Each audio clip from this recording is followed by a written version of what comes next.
semua rekan-rekan yang saya banggakan, Bapak Ibu yang saya hormati. Saya Sunanto,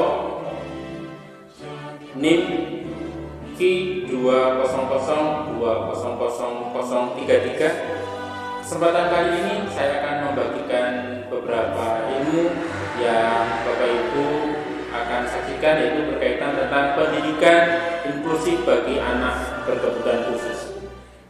Bapak Ibu yang saya hormati, Indonesia negara yang besar. Indonesia memiliki luas wilayah yang begitu besar se-Asia Tenggara. Maka dari itu tidak menutup kemungkinan pendidikan di Indonesia harus lebih bisa ditingkatkan. Berkaitan dengan apapun, negara harus memenuhi kebutuhan pendidikan di seluruh negara. Yang berkaitan dengan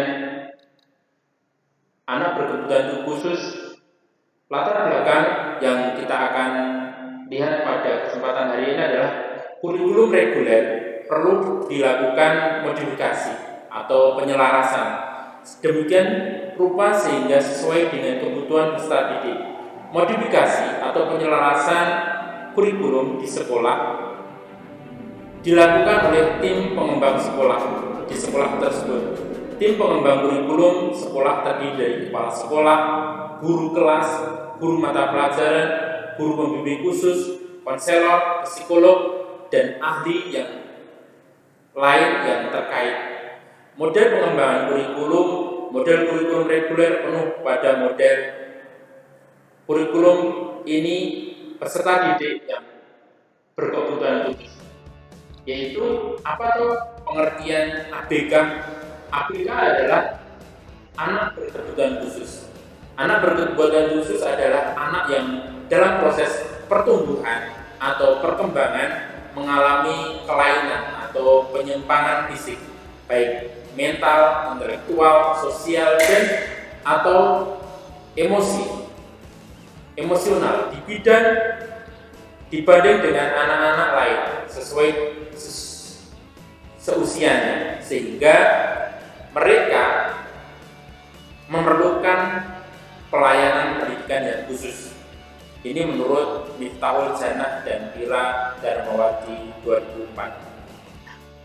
Dari kegiatan ini, apa jenis-jenis ABK? Jenis-jenis ABK antara lain adalah tunagrahita atau retardasi mental. Tunagrahita adalah anak jenis ini dihadapkan pada hambatan dan keterlambatan dalam perkembangan intelektual yang jauh di bawah rata-rata. Yang kemudian di jenis yang berikutnya adalah tunanetra, gangguan penglihatan. Gangguan penglihatan ini keadaan gangguan penglihatan dengan gangguan daya penglihatan seluruhnya atau sebagian dalam bentuk kebutuhan, dan meskipun bantuan telah diberikan dengan alat khusus, mereka masih belum maksimal. Yang selanjutnya, jenis-jenis ABK selanjutnya adalah tunalaras. Tunalaras adalah anak yang mengalami kesulitan beradaptasi dan berperilaku dengan cara yang tidak memenuhi norma-norma yang berlaku untuk kelompok umurnya. Selanjutnya adalah bakat unggul. Nah, di sini masuk pada ABK karena bakat unggul lebih dari seusianya memerlukan penanganan yang khusus. Ada seseorang anak dengan keterampilan yang umumnya melebihi kemampuan orang lain pada usianya.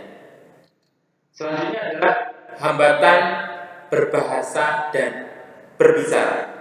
Hambatan berbahasa dan berbicara adalah gangguan mengacu pada gangguan komunikasi seperti gagap mungkin, artikulasi, gangguan suara atau gangguan bahasa yang mempengaruhi hasil belajar anak. Selanjutnya, gangguan kesulitan belajar. Gangguan kesulitan belajar hampir rata-rata di sekolah kita, di sekolah umum juga ada di sini.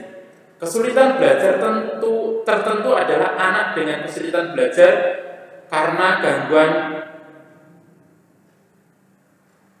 ada 3, yaitu kesulitan belajar untuk anak, yaitu kesulitan dalam membaca, kesulitan dalam matematik atau numerasi, aritmatik, dan kesulitan dalam menulis. Selanjutnya adalah artikulasi atau autis atau autisme. Anak autis adalah gangguan dalam perkembangan anak yang disebabkan oleh gangguan pada sistem saraf pusat dan mengarah ke gangguan dalam interaksi sosial, komunikasi, dan perilaku. Yang terakhir adalah tunadaksa, kelainan fisik.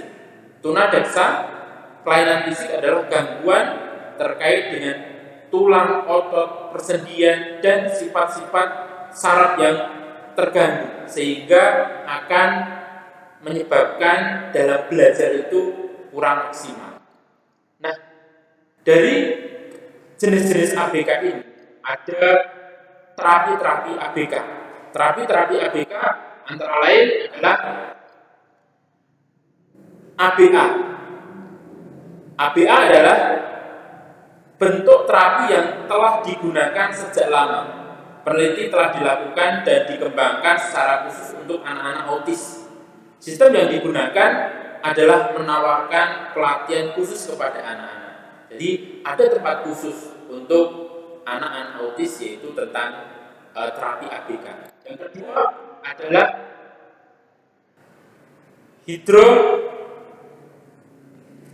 hipnoterapi.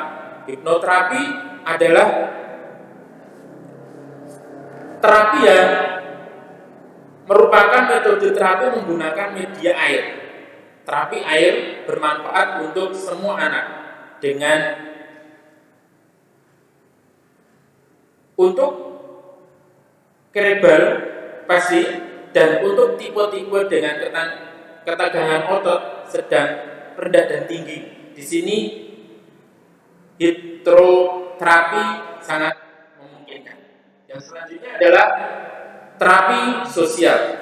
Terapi sosial adalah kekurangan paling mendasar bagi orang yang dengan autisme terletak pada bidang interaksi dan komunikasi terhadap orang lain. Selanjutnya adalah terapi pengembangan. Nah, di sini terapi pengembangan, terapi ini meneliti kekuatan, minat, dan tingkat perkembangan anak berkebutuhan khusus. Maka harus ditingkatkan secara intelektual, sosial, dan emosi. Terapi perkembangan berbeda dari terapi perilaku seperti ABA, di mana keterampilan yang lebih spesifik diajarkan. Terapi bermain. Terapi bermain. Mengapa terapi bermain? Ya, terapi permainan ini seharusnya tidak dianggap sepele, karena dengan terapi permainan pembelajaran ABK dapat didukung bermain dengan teman sebaya berguna untuk berkomunikasi sosial, sehingga kita sebagai guru bisa menerapkan terapi bermain ini untuk anak-anak, minimal anak-anak yang berkebutuhan khusus dalam sosialnya. Terapi fisik atau fisioterapi. Terapi fisik atau fisioterapi adalah terapi yang gangguan perkembangan umum. Banyak orang autis memiliki gangguan berkembang keterampilan motorik kasarnya. Terkadang tonus otot lunak sehingga jalur tidak cukup kuat, keseimbangan tubuhnya tidak baik. Nah, fisioterapi dan terapi interaksi sensorik memberikan kontribusi yang signifikan untuk memperkuat otot dan meningkatkan keseimbangan tubuh di sini. Terapi musik ritme. Terapi musik ritme ini adalah instrumen perkusi seperti drum, kemudian djembe biasanya digunakan untuk terapi ini. Secara umum, terapi musik untuk ABK menggunakan musik drum biasanya untuk menguatkan motoriknya. Terapi berbicara. Terapi berbicara, hampir semua anak autis mengalami kesulitan berbahasa dan berbicara. Biasanya ini orang autis non-verbal yang paling menonjol atau kemampuannya berbicara yang sangat kurang. Terapi perilaku.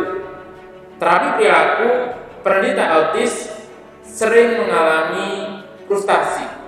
Teman-temannya sering tidak mengerti mereka. Mereka merasa sulit untuk mengadaptasikan kebutuhan mereka. Maka dari itu, ini diwujudkan dengan terapi perilaku. Selanjutnya, terapi biomedis. Terapi biomedis dikembangkan oleh sebuah organisasi bernama David Autism Now. Banyak perintisnya memiliki anak autis. Mereka sangat tekun dalam penelitian ini sehingga fokus pada gangguan otak. Jadi fungsi terapi biomedis ini adalah untuk terapi bicara dan bahasa sangat membantu. Juga terapi biomedis ini yaitu terapi eksternal dan internal sehingga hal abnormal itu bisa diperbaiki. Terapi okupasi. Terapi okupasi, hampir semua anak autis mengalami keterlambatan keterampilan motorik halus. Geraknya kaku, kasar, dan sulit diatur. Sehingga kita sebagai pendidik dalam hal ini terapi okufokus sangat penting untuk menggunakan otot polos dengan benar. Yang terakhir adalah terapi visual. Terapi visual yaitu terapi yang berkaitan dengan belajar lebih mudah dengan melihat gambar atau pemikir visual. Hal ini kemudian digunakan untuk mengembangkan metode belajar komunikasi melalui gambar, misalnya dengan metode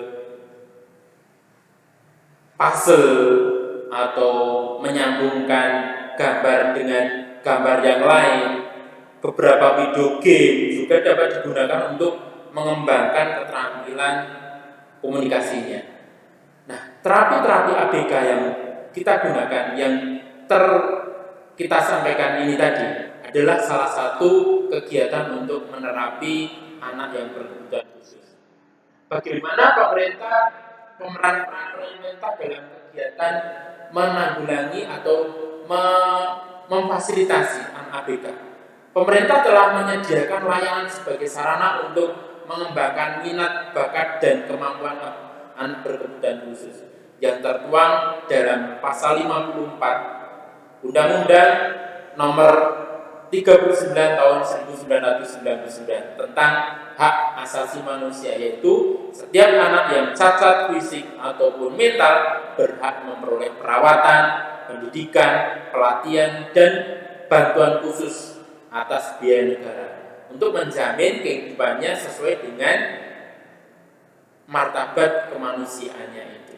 Jadi pemerintah sudah memiliki dasar untuk mengembangkan atau melayani pendidikan di negara ini. Yang kedua adalah lewat pasal 5 ayat 2 Undang-Undang Nomor 20 Tahun 2003 tentang Sistem Pendidikan Nasional atau UU Sisdiknas menggambarkan adalah pendidikan bagi anak berkebutuhan khusus adalah wajib untuk meningkatkan iman, keterampilan, dan ketakwaan manusia. Nah, langkah-langkah pemerintah yaitu untuk membantu kesulitan yang disediakan oleh anak berkebutuhan khusus di sekolah terpadu disediakan guru pembimbing khusus atau GPK. GPK dapat berfungsi sebagai konsultan bagi guru yang ada di sekolah tersebut. Jadi saat ini pemerintah menyediakan baik maupun sekolah umum atau sekolah formal umum itu ada yang dinobatkan atau dijadikan sebagai sekolah inklusi.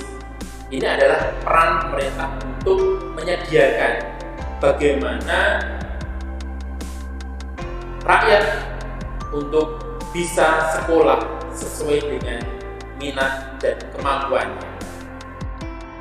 Nah, hasil yang diharapkan dari pemerintah ini adalah terwujudnya pendidikan untuk semua, baik yang normal maupun ABK itu bisa terwujud, mampu mencerdaskan kehidupan bangsa, karena semua manusia memiliki haknya masing-masing untuk belajar, menuntut ilmu, dan mampu melaksanakan apa yang dia inginkan.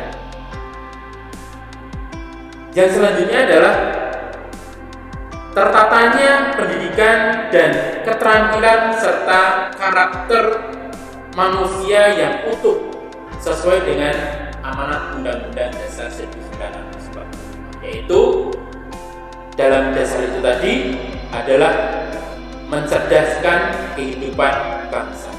Jadi pemerintah, sekolah itu ikut membantu dan memfasilitasi ABK sesuai dengan kebutuhannya. Walaupun sekarang kita masih belajar menjadi pelayan pendidikan sesuai dengan kemauan pemerintah.